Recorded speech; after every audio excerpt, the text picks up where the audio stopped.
அன்பும் ஒரு வகை போதை தான்.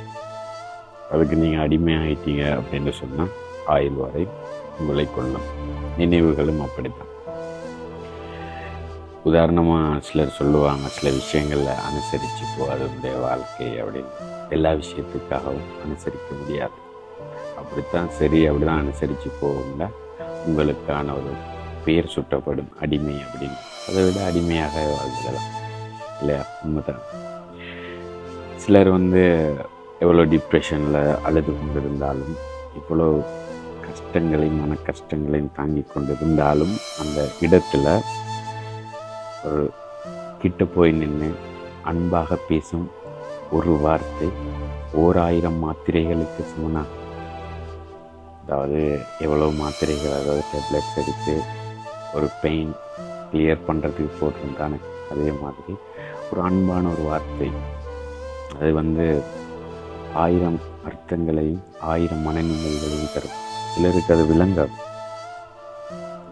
நம்ம என்ன தான் அவங்கள மோட்டிவேஷன் பண்ணி நான் இப்படித்தான், நான் என்னுடைய ரூல்ஸ் இப்படித்தான் அப்படின்னு சொல்லியிருந்தாலும் சிலருக்கு சில விஷயம் புரியாது. சிலர் வேணுமென்றே அவங்களுக்கு தகுந்தால் போல் உருவாக்கினால் அவங்க அந்த இடத்தை விட்டு போகிறாங்கன்ற அர்த்தம்.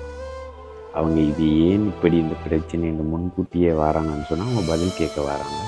இல்லை எனக்கு இதுதான் பிரச்சனைன்னு உங்களுக்கு முன்னுக்கு ஒரு ஒப்பீனியனான ஒரு கருத்தை கொண்டு வந்துட்டாங்க அப்படின்னு சொன்னால், ஸோ அவங்க உங்களை விட்டு இக்னோர் பண்ணுறதுக்கு சில காரணங்கள் தேடிக்கொண்டிருக்காங்க. அப்படியானவங்கள்ட்ட மீண்டும் போய் உங்களுடைய அன்பை கொட்டாதீர்கள். கொட்டினீங்கன்னு சொன்னால் குப்பை தொட்டியை விட கேவலமாக மாறிடுவீர்கள். அதனால் எப்போவுமே நம்மள்ட்ட இருந்து ஒரு விஷயம் போக போகுது அப்படின்னு நினைக்கும் முன்னே நீங்களாகவே விலகி கொள்ளுங்கள். நம்ம அந்த இடத்துல இருந்து விலகலை அப்படின்னு சொன்னால், அருகில் இருக்கிற ஒரு மனநல மருத்துவரை அவருடைய பட்டியலில் நம்மளுடைய பேரும் பதிவாக இருக்கும். அதாவது சைக்காட்ரிஸ்ட். சில உளவியல் ரீதியான சில விஷயங்களுக்கு அவங்கள நம்ம போய் சந்திப்போம். சிலர் ஒரு விஷயங்களை முற்று முழுதுமாக ஒரு விஷயத்தில் மூழ்கிட்டாங்க அப்படின்னு சொன்னால் வெளிவாரது கஷ்டம். உதாரணமாக கடலில் மிதக்கின்ற கப்பல், அது தண்ணீர் மேல் இருக்கும் வரைக்கும் தான் ஒரு அழகும் ஒரு கம்பீரமும். கப்பலை உடைத்து கொண்டு தண்ணீர் உள் விட்டால் கப்பல் மூழ்கிவிடும். நான் எதை சொல்கிறேன்னு அவங்களுக்கு தெரிஞ்சிருக்கும். ஸோ சிலர் ஒரு இடங்களில் வச்சு கொள்ளுங்க. சிலர் அவங்கள நம்ம எந்த இடத்துல வச்சுருக்கோம் அவங்களுக்கு தெரியாமலே அந்த இடத்தை விட்டு இக்னோர் பண்ணுவாங்க. அது அவங்களுடைய செய்கையால் தான். அது அவங்களுக்கு தெரியாது. தெரிய வரும்போது உண்மையான அன்பும் நம்மிடம் இருக்காது. எப்பயுமே வாழ்க்கையில் நான் அடிக்கடி சொல்கிறது, உங்கள்கிட்ட யார் சரி ஒரு பேப்பரும் ஒரு பேனையும் ஒரு பென்சிலும் தந்தால் எழுதி கொள்றதுக்கு முதல்ல பென்சிலை பயன்படுத்துங்க.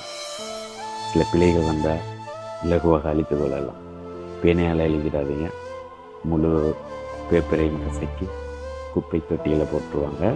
ஸோ பேப்பர் மாதிரி இருந்து கொள்ளாமல் எப்போவுமே பென்சில் மாதிரி இருந்து கொள்ளுங்க. தேங்க்யூ. என்றும் உங்களுடன்.